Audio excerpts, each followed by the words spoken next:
Малышева раскрыла связь храпа и слепоты. Доктор медицинских наук и ведущая телепередачи «Здорово жить». Елена Малышева вместе с офтальмологом Михаилом Коноваловым рассказали о том, как храп связан с потерей зрения. Оказалось, что те, кто не спит без характерного звука, более всего подвержены возникновению глаукомы, которая в итоге приводит к полной слепоте.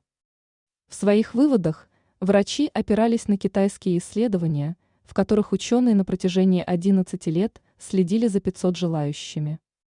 Люди, которые храпят во сне и страдают внезапной остановкой дыхания, в 11 раз больше подвержены опасности иметь глаукому и ослепнуть, цитирует Коновалова лента.ру.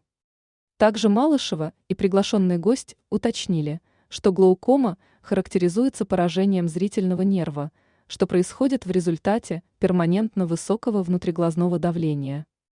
О негативных последствиях для храпящих людей рассказывал и Александр Мясников. Он утверждает, что такой дефект способен повысить сахар в крови и увеличить давление, что особенно опасно, учитывая, что в стране много гипертоников.